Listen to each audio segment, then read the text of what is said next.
சாந்தி பிரியா பாலிவுட்ல வளர்ந்து வரும் நடிகை. சமீபத்துல அவங்க அம்மா இறந்து போயிட்டாங்க புற்றுநோயால. சாந்தி அவங்க அம்மாவோட அஸ்தியை கரைக்கிறதுக்காக அவங்க ஹரித்வாருக்கு போலாம்னு முடிவு பண்றாங்க. அப்ப திடீர்னு அவங்க ப்ரொடியூசர் கால் பண்றாரு. சாந்தி, படத்தோட ஃபைனல் ஷெட்யூல் ராய் ஸ்டுடியோல ஷூட் பண்ணலாம்னு முடிவு பண்ணிருக்கோம். 10 நாள் தான் ஷூட். நீ நாளைக்கு காலையில 6 மணிக்கு சரியான நேரத்துக்கு வந்துரு. சரி, அம்மாவோட இறுதி சடங்குகளை முடிக்க நான் கண்டிப்பா நாளைக்கு போய் தான் ஆகணும். அதுக்கப்புறம் எத்தனை நாள் ஷூட்டிங் பண்றீங்களோ உங்க இஷ்டம் சார். அட சாந்தி, உனக்கு தெரியாதுமா, இந்த படத்துக்காக கடன் வாங்கி நான் கடன்ல மூழ்கிட்டு இருக்கேன். நான் இந்த படத்தை முடிச்சே ஆகணும் அப்படிங்கிற கட்டாயத்துக்கு தள்ளப்பட்டிருக்கேமா. நான் இந்த படத்தை மட்டும் சரியான நேரத்துக்கு முடிக்கலனா நான் ஏழை ஆயிடுவேன். ப்ரொடியூசர் மகேஷ் இப்படி வற்புறுத்தி கூப்பிட்டதுக்கு அப்புறம் சாந்தி வரத்துக்கு ஒத்துக்கிட்டாங்க. உடனே தான் வேலைக்காரரோட கார் எடுத்துக்கிட்டு ராய் ஸ்டுடியோக்கு கிளம்புறாங்க. ரொம்ப நேரம் ஷூட் பண்ணதுக்கு அப்புறம் சாந்தி பிரியா ரொம்ப களைப்போட ட்ரெஸ் மாத்தலாம்னு போறாங்க. அப்புறம் அங்க இருக்கிற பெட்ல படுத்து அசந்து போய் அங்கேயே தூங்கிடுறாங்க. அப்ப திடீர்னு அந்த இடத்துல ஏதோ வித்தியாசமான சத்தம் கேக்குது. அந்த சத்தத்தை கேட்டு அவங்க எழுந்துடுறாங்க. அப்புறம் அவங்களோட தூக்கம் கலைஞ்சிருச்சு. அந்த சத்தம் வெளியில லாபியில தான் கேட்டுக்கிட்டு இருக்கு. உடனே சாந்தி பெட்ல இருந்து எந்திரிச்சு லாபியை நோக்கி நடக்க ஆரம்பிக்கிறாங்க. லாபிக்கு போன உடனே சாந்தி அங்க ஒரு பொண்ணோட உருவத்தை பாக்குறாங்க. அந்த பொண்ணு அவங்களோட நகத்தை வச்சு சுவரை கீறிக்கிட்டு இருக்காங்க. அங்க ரொம்ப இருட்டா இருந்ததால சாந்தி அந்த பொண்ணை கூப்பிடுறாங்க. நீங்க யாரு? நான் ஏதாவது உங்களுக்கு ஹெல்ப் பண்ண முடியுமா? சாந்தி கேட்டதுக்கு அந்த பொண்ணு எந்த ஒரு பதிலையும் சொல்லல. உடனே சாந்தி லாபியில இருக்கிற லைட்டை போட்டு அந்த பொண்ணை நோக்கி நடந்து போறாங்க. அங்க போய் பார்த்த உடனே அந்த இடத்துல யாருமே இல்ல. அந்த பொண்ணை காணோம். அந்த சுவர்ல கீரணத்துக்கான எந்த ஒரு அடையாளமும் இல்ல. அங்க நடக்கிற எதுவுமே சாந்திக்கு புரியல. அவங்க மறுபடியும் லைட்டை அணைச்ச உடனே திடீர்னு அந்த பொண்ணு முகத்துக்கு முன்னாடி வந்து ரொம்ப கோவத்தோட சொல்றாங்க. நீ நல்லா இருக்கணும், உயிரோட இருக்கணும்னு நினைச்சேனா இங்க இருந்து போயிடு, இல்லனா உனக்கு கூட இதே கதிதான். அவங்கள இவ்வளோ பக்கத்துல பார்த்து சாந்தி ரொம்ப பயந்து போய் கத்தி ஒரு மூலையில போய் உட்கார்ந்துக்கிட்டாங்க. அப்போ சாந்தியோட உதவியால் பாண்டியா அந்த இடத்துக்கு வராரு. அக்கா, இந்த ராத்திரியில ஏன் நீங்க மூலையில உட்கார்ந்துட்டு இருக்கீங்க? நீங்க நல்லா இருக்கீங்க தானே? இந்த அம்மா என்ன எதனா பண்ணிடும், இதை இங்க இருந்து போ சொல்லு. அக்கா, யாருக்கு அங்க இருக்காங்க? இங்க உங்களையும் என்னையும் தவிர வேற யாருமே இல்லையே. பாண்டியாவோட பேச்சை கேட்டு சாந்தி திரும்பி பார்த்த உடனே அங்க யாருமே இல்ல.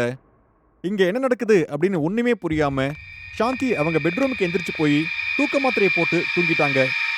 அடுத்த நாள் காலையில சாந்தி கண்ணாடியில தான் முகத்தை பார்த்துக்கிட்டே இருக்கும்போது அப்ப திடீர்னு அந்த பொண்ணோட உருவத்தை அந்த கண்ணாடியில பாக்குறாங்க. இதுல ஆச்சரியம் என்ன அப்படின்னா, அந்த பொண்ணு வேற யாரும் இல்ல, அது சாந்தியோட சொந்த அம்மா தான். 2 நாளைக்கு முன்னாடி இறந்து போன அதே அம்மா தான் அவங்க. சாந்தி, என் பிள்ளைய இங்க இருந்து தயவு செய்து போயிடு, அவகிட்ட இருந்து தப்பிச்சு போயிடு. நேத்து கூட நான் உன்கிட்ட இத பத்தி தான் சொல்லிட்டு இருந்தேன். அம்மா, நேத்து வந்தது நீ அம்மா? ஆமா. ஏதாவது தப்பு நடக்கிறதுக்கு முன்ன நீ இங்க இருந்து போயிடு, இல்லனா உன்னோட உயிருக்கே ஆபத்து. அம்மா, நீ என்னம்மா சொல்ற? எனக்கு எதுவுமே புரிய மாட்டேங்குதுமா. ஏன் முகேஷ் கிட்ட இருந்து தப்பிச்சு போன்னு சொல்ற? அவன் ரொம்பவே மோசமானவன். அவன் உள்ள ஒளிஞ்சிட்டு இருக்க மிருகத்தை பத்தி எனக்கு மட்டும்தான் தெரியும். சாந்தி கிட்ட அவங்க அம்மா இப்படி சொல்லிட்டு அவங்க பேச்ச முடிக்கிறதுக்குள்ளேயே திடீர்னு அவங்க அந்த இடத்துல இருந்து மறைஞ்சு போயிடுறாங்க. சாந்தி பிரியா ரொம்ப பயந்து போயிடுறாங்க. அப்புறம் அம்மா அம்மா அப்படின்னு அவங்க அழுதுகிட்டே இருக்காங்க. அப்ப யாரோ ஒருத்தங்க கதவை தட்டுற சத்தம் அவங்களுக்கு கேக்குது. மேடம், ஷாட் ரெடியா இருக்கு. டைரக்டர் சார் உங்களை சீக்கிரம் வர சொன்னாரு மேடம். ஸ்போர்ட் தாதா இப்படி சொன்னதை கேட்டு சாந்தி அவங்க நெத்தியில வலிற வியர்வையை தொடச்சுக்கிட்டே சொன்னாங்க. நீங்க போங்க, நான் இப்பவே வரேன். கொஞ்ச நேரம் கழிச்சு சாந்தி அமைதியே நின்னு அக்கம் பக்கம் பாக்குறாங்க. அப்புறம் ஷூட்டிங்காக வேற ஒரு ரூம்குள்ள போறாங்க. ஆனா இதுல ஆச்சரியமான விஷயம் என்னன்னா, அவங்க போற அந்த ரூம்குள்ள லைட்ஸ், கேமரா எல்லாமே அணைஞ்சிருந்தது. இப்ப ஷூட் பண்றதுக்கு அந்த இடத்துல கேமராமேன், லைட்மேன், அப்புறம் ப்ரொடக்ஷன் டீம்ல இருக்கிற யாருமே அங்க இல்ல. சாந்திக்கு இது எல்லாமே விசித்திரமா தோணுது. ஆனா அவங்க அது எதையுமே பொருட்படுத்தாம அந்த ரூம்ல அங்கேயும் இங்கேயும் நடக்க ஆரம்பிச்சாங்க. அப்புறம் அவங்க மெதுவா நடந்துக்கிட்டு பெட்டுக்கு பக்கத்துல போகும்போது அவங்க அங்க ஒரு விஷயத்த பார்த்து அப்படியே உறைஞ்சு போய் நிக்கிறாங்க. ஏன்னா அங்க பெட்டுக்கு பக்கத்துல ஒரு பெரிய குழி தோண்டப்பட்டிருக்கு. அதுல அழுகிய நிலையில நிறைய சடலங்கள் இருக்கு. அதெல்லாம் பார்த்து சாந்தி சத்தமா கத்த ஆரம்பிச்சாங்க. அவங்க கத்துற சத்தம் ஒரு இடி மாதிரி கேட்டுட்டு இருந்தது. சாந்தியோட அலறல் சத்தம் கேட்ட உடனே போர்ட் தாதாவும் செட்டில் இருக்கிற மத்தவங்களும் அந்த இடத்துக்கு வந்தாங்க. அங்க சாந்தி நடுநடுங்கி போய் வியர்த்து போய் அமைதியா நின்னுக்கிட்டு இருக்காங்க. ஆனா சாந்தி அவங்க கிட்ட எதுவுமே சொல்றதுக்கு முன்னாடி அந்த இடத்துல எதுவுமே இல்லாம நார்மலா இருந்தது. அங்க லைட்ஸும் இல்ல, கேமராவும் இல்ல, அப்புறம் அந்த பெரிய குழியும் இல்ல. அந்த ரூம் ரொம்ப நார்மலா இருக்கிற மாதிரியே இருந்தது. இதெல்லாம் பார்த்த சாந்தியால அவங்க சொந்த கண்ணியே அவங்களால நம்ப முடியல. அவங்க மனசுல நிறைய கேள்விகள் தோண ஆரம்பிக்குது. தான் அம்மா சொன்னதெல்லாம் கேட்கலாமா வேணாவான்னு யோசிக்க ஆரம்பிக்கிறாங்க. ஒருவேளை இது எல்லாமே மாயையா இருக்குமா, இல்ல இதுக்கும் அவங்க அம்மாவோட சாவுக்கும் ஏதாவது தொடர்பு இருக்குமா? அப்புறம் 14 மணி நேரம் ஷூட்டிங்க்கு அப்புறம் சாந்தி அவங்களோட ரூமுக்கு திரும்ப வராங்க. அப்புறம் டேபிள் மேல இருக்கிற அம்மாவோட அஸ்தியை பார்த்து அவங்க சொல்றாங்க, அம்மா, அம்மா, நீ என்ன விட்டு போன பிறகு எதுவுமே இங்க சரியா நடக்கல. நீ ஒருவேளை என் கூட இருந்திருந்தா என்ன நடக்குது, என்ன பண்ணணும்னு சொல்லியிருப்ப. சாந்தி, சாந்தி, நான் சொல்றது தயவு செய்து என்ன எந்த கேள்வியும் கேட்காம காது கொடுத்து கேளு. நீ முகேஷ சாகடிச்சிடணும், இல்லனா தயவு செய்து நீ எங்கேயாவது தப்பிச்சு ஓடி போயிடு. அவங்க அம்மா சொன்னதை கேட்ட உடனே சாந்தியால எதையுமே நம்ப முடியல. அப்புறம் மறுபடியும் அவங்க சொல்றாங்க, நீ கண்டிப்பா என்னோட அம்மா கிடையாது. என் அம்மா எந்த ஒரு மனிதனையும் சாகடிக்க சொல்லவே மாட்டாங்க. அது கூட முகேஷ் மாதிரி ஒரு நல்ல ஆள கொலை பண்ண சொல்ல மாட்டாங்க. அவனோட கையில எத்தனை பேரோட ரத்தம் சேர்ந்திருக்குன்னு உனக்கு தெரியாது. பாரு, இன்னும் 3 நாள்ல நீ அவனை கொலை பண்ணலனா அதுக்கப்புறம் ஸ்டூடியோல இருக்க எல்லாருமே ஒவ்வொருத்தரும் அவங்க நினைச்சு பார்க்காத அளவுக்கு சாகதா போறாங்க. நீ அதை பார்க்க போற. இப்படி சொன்ன உடனே சாந்தியோட கையில மின்சாரம் பாஞ்ச மாதிரி அவங்க உணர்றாங்க. அப்புறம் அவங்களோட கையில வச்சிருந்த அந்த அஸ்தி அப்படியே கீழே விழுந்துருது. அதே சமயம் பக்கத்து ரூம்ல ஏதோ விழுற மாதிரி அவங்களுக்கு சத்தம் கேக்குது. சாந்தி அது என்னன்னு பக்கத்து ரூமுக்கு போய் பாக்குறாங்க. பார்த்து சத்தமா கத்துறாங்க. ஏன்னா சாந்தியோட வேலையால் பாண்டியோட பிணம் அவங்களுக்கு முன்னாடி இருக்கு. மேல ஓடிட்டு இருக்கிற ஃபேன் பாண்டியோட தலையில விழுந்து பாண்டியோட தலை நசுங்கிருச்சு. அடுத்த 2 நாள்ல ராய் ஸ்டுடியோவில் ஒண்ணுக்கு அப்புறம் ஒண்ணுன்னு தொடர்ந்து நிறைய விபத்துக்கள் நடந்துகிட்டே இருக்கு. ஒரு நாள் செக்யூரிட்டி கார்டு அவர் டியூட்டியில தூங்கிட்டு இருக்கும் போது அப்படியே சேர்லியே இறந்து போயிட்டாரு. அப்புறம் ஒரு நாள் ராத்திரி சாந்தி பிரியாவோட சகோதரியா நடிச்ச ஒரு நடிகை பாத்டப்ல மூழ்கி அங்க பிணமா இருக்காங்க. கடைசியில சாந்திக்கு எந்த ஒரு வழியும் இல்லாம தான் அம்மாவோட பேச்சை கேட்க வேண்டிய நிலைமைக்கு அவங்க தள்ளப்பட்டிருக்காங்க. சாந்தி கண்ணாடி முன்னாடி நின்னு தான் அம்மாவோட அஸ்தியை கையில வச்சுக்கிட்டு கண்ணாடியை பார்த்து அவங்க சொன்னாங்க, அம்மா, நீ என்ன சொல்றியோ அதெல்லாம் பண்றதுக்கு நான் ரெடியா இருக்கேன். தயவு செய்து என்ன நடக்குதுன்னு சொல்லுமா. என்ன நடக்குதோ அதை நடக்க விடாத பண்ணுமா. நாளைக்கு முகேஷ் செட்டுக்கு வர போறான். அவன் உயிரோட திரும்பி போறானோ இல்லையோன்றது எல்லாம் உன் கையில தான் இருக்கு. நீ என்ன பண்ணணும்னு கேர்ஃபுல்லா கேளு. அவங்க சொன்ன மாதிரியே முகேஷ் அவரோட 2 பாடி கார்ட்ஸோட செட்டுக்கு வராரு. அங்க படத்தோட கிளைமேக்ஸ் ஷூட் பண்ணிக்கிட்டு இருக்காங்க. ஒரு தேவதை வானத்திலிருந்து இறங்கி நடந்து வர மாதிரி சாந்தி பிரியா செட்டுக்கு வராங்க. எல்லாருமே சாந்தி பிரியாவையே பார்த்துக்கிட்டு இருக்காங்க. ஏன்னா அன்னைக்கு அவங்க அவ்வளோ அழகா இருந்தாங்க. சாந்தி பிரியா முகேஷ்க்கு ரொம்ப பக்கத்துல வந்து ரொம்ப வசீகரமான குரல்ல சொல்றாங்க, ஷூட்டுக்கு அப்புறம் இன்னைக்கு ராத்திரி நீங்க இங்கேயே தங்கிடுறீங்களா? உங்களுக்காக ஒரு சர்ப்ரைஸ் வச்சிருக்கேன், ப்ளீஸ். கொஞ்ச நேரம் ஷூட் பண்ணதுக்கு அப்புறம் அங்க பேக்கப் நடக்குது. சாந்தி சொன்னதை நினைச்சுக்கிட்டே முகேஷ் ஒரு மூலையில நின்னுக்கிட்டு இருக்காரு. சாந்தி ட்ரெஸ் சேஞ்ச் பண்ணிக்கிட்டு 2 கையிலையும் 2 ஒயின் கிளாஸ் எடுத்துக்கிட்டு வராங்க. அப்புறம் 2 பேரும் சேர்ஸ் சொல்லிட்டு 2 பேருமே ஒயின் குடிக்க ஆரம்பிக்கிறாங்க. அப்புறம் சாந்தி முகேஷுக்கு பக்கத்துல போய் அப்புறம் அவருக்கு அப்படியே பின்னாடி போய் அவர் கண்ணை கட்டி அவரை எங்கேயோ கூட்டிட்டு போறாங்க. முகேஷோட கையை பிடிச்சு சாந்தி பிரியா அவரை ஒரு அடிமை மாதிரி எங்கேயோ கூட்டிட்டு போறாங்க. கொஞ்ச நேரம் கழிச்சு முகேஷை லிவிங் ரூம்ல நிக்க வச்சு சாந்தி அவருக்கு முன்னாடி நிக்கிறாங்க.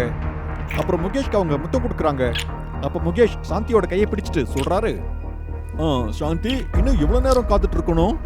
சரி இரு, இன்னும் கொஞ்ச நேரம் தான். இப்படி சொல்லிட்டு சாந்தி கொஞ்ச தூரம் போயிட்டு அங்க இருக்கிற கயிறு மேல கையை வச்சு அவங்க சொல்றாங்க, முகேஷ், இப்ப நீங்க உங்களோட கண்ணை திறந்து பார்க்கலாம். மேல பாருங்க. இந்த சர்ப்ரைஸ பார்த்து நீங்க ரொம்பவே சந்தோஷப்பட போறீங்க. அட சாந்தி, இதுல என்ன சர்ப்ரைஸ் இருக்கு? எனக்கு ஒன்னும் புரியல. நீ இப்ப என்னமா சொல்ல வர? சரி, உனக்கு புரிய வைக்கிறதுக்கு நான் ஹெல்ப் பண்றேன். சுனிதா ராய் அப்படின்ற பேரை சொன்ன உடனே உனக்கு ஏதாவது ஞாபகம் வந்துச்சா? அட இல்ல, சுனிதா ஒன்னும் இங்க இறந்து போகல. அவங்க லவர் கூட அவ ஓடி போயிட்டா.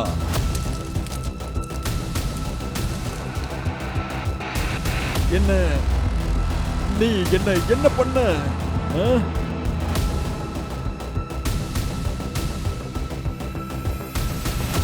ஏய் நீ என்ன என்ன பண்ண?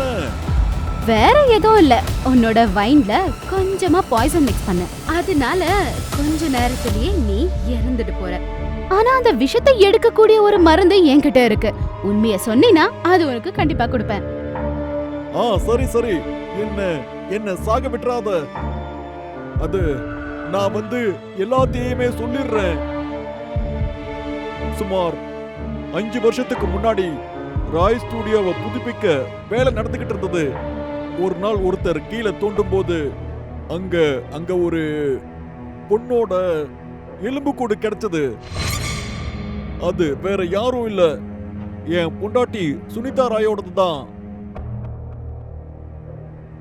ஆனா இந்த விஷயம் தோன்றவங்களுக்கு தெரிஞ்ச உடனே இது வெளியே தெரியக்கூடாதுன்னா எனக்கு ஒரு விஷயம் பண்ணணும்னு கேட்டாங்க.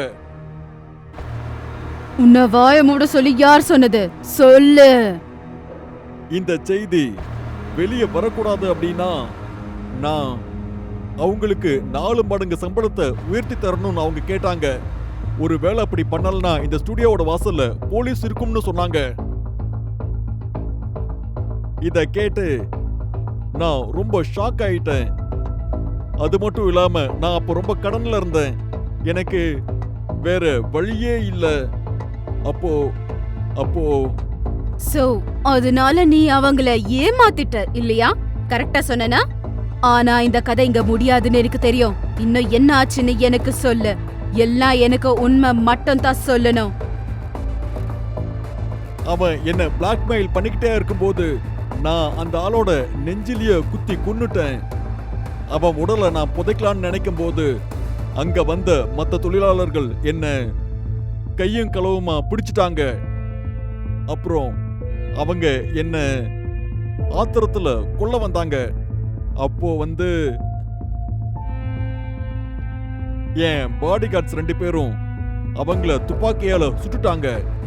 அப்புறம் அவங்களோட உடலை எடுத்து நாங்க என்ன பண்றதுன்னு தெரியாம நாங்க அவங்கள இந்த ஸ்டுடியோவிலேயே புதைச்சிட்டோம். இதான் நடந்த உண்மை. நான் உண்மையை சொல்லிட்டேன். நீ இப்ப எனக்கு மாத்து மருந்து கொடு சாந்தி. முகேஷ் இப்ப எல்லா உண்மையும் சொல்லிட்டாரு. உண்மையெல்லாம் கேட்டதுக்கு அப்புறம் சாந்தி அவங்க மேல இறக்க காட்டாம அந்த விளக்கோட கயிறை அறுத்துட்டாங்க. அது நேரா போய் முகேஷ் மேலேயே விழுந்துருது.